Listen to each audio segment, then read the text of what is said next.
On August 7th, we left Naryn and drove toward one of the places I most wanted to see in Kyrgyzstan, Song-Kul Lake. Before leaving town, we stopped at a monument on a hill overlooking the valley. From there, Naryn appears small, surrounded by bare mountains and the winding river below. It feels isolated, almost like a frontier settlement. Standing there, it is easy to imagine how difficult travel once was in this region. Even today, every road crosses high passes. Soon we were climbing again. The road leaving Naryn does not feel like a highway. It feels like a route into the interior, a road used more by herders and trucks than by tourists. The river followed us for a while, winding through a broad valley where scattered houses and small farms appeared along the slopes. Gradually, those houses disappeared. The road rose in long curves along the mountainside. From each turn, we could see farther back toward the valley we had just left. Naryn became smaller and smaller until it was only a thin line beside the river.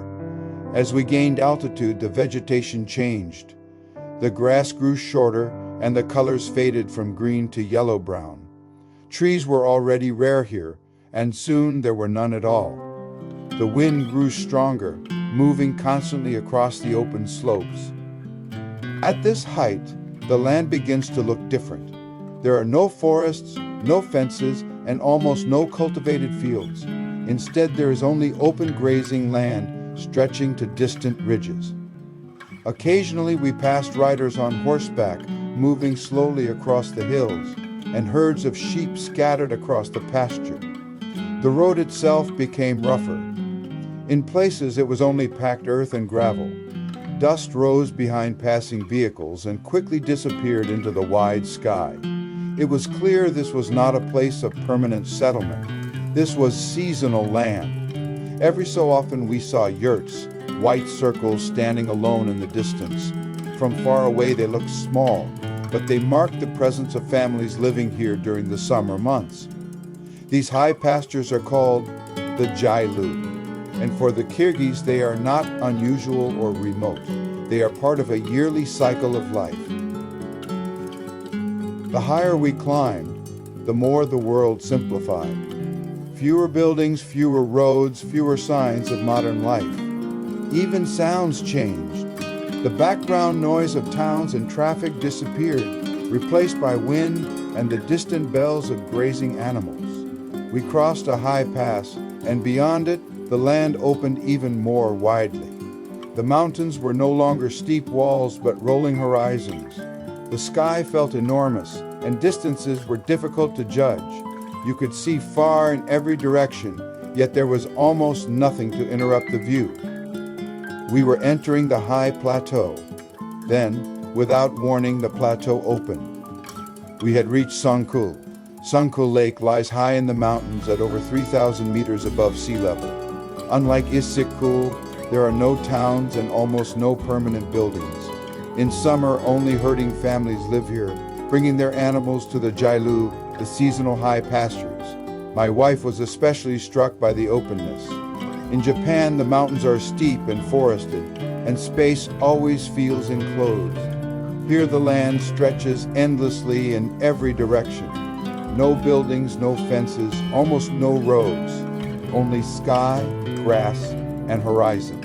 At one point, we saw herders guiding sheep into a narrow enclosure and then through water. It looked unusual at first, but this is part of traditional livestock care. The animals are washed or treated in medicated water to protect them from parasites during the summer grazing season. Here, daily work continues much as it has for generations.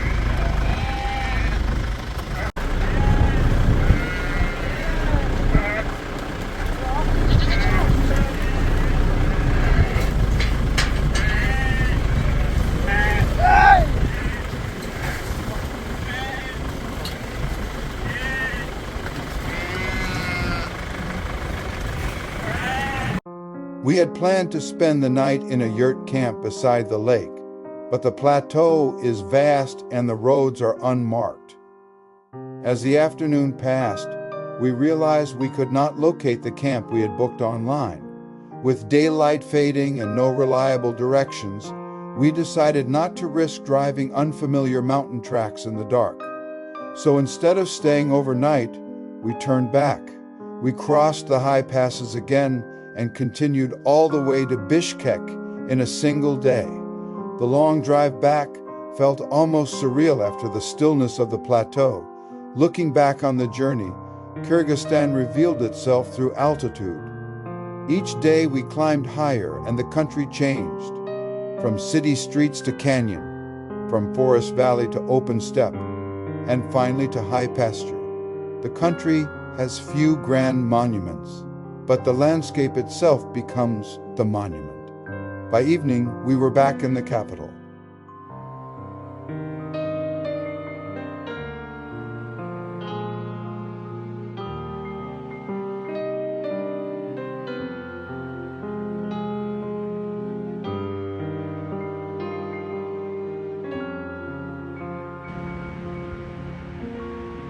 We spent our last 2 nights in a comfortable apartment and simply walked in the nearby park.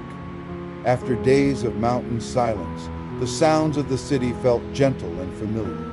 There, under the trees, groups of elderly men gathered around outdoor tables playing chess. They played slowly and seriously, surrounded by friends watching each move. The scene felt timeless. I had seen the same thing decades earlier in other Soviet cities. In that moment, the past and present seemed to meet, not in politics or buildings, but in everyday life. Kyrgyzstan had changed since my first visit in 1982, yet some rhythms remained. On August 9th, we celebrated my birthday at an elegant restaurant. After days of dusty roads, high passes, and open pastures, sitting down to a carefully prepared meal felt like the perfect conclusion to the journey. Travel often ends quietly, not with a single dramatic moment, but with simple scenes, an evening walk, a chess game in the park, and a shared meal at the end of the day. And that is how our journey across Kyrgyzstan came to an end. If you would like to know more about my experience over the past 5 decades, learning and using more than 30 languages around the globe, with adventures in 101 countries so far, then please visit my website, polyglotdreams.com. There you will find my memoir, A Life in 30 Languages, translated in various languages and integrated with audio and dual readers to offer a great way to improve your target languages.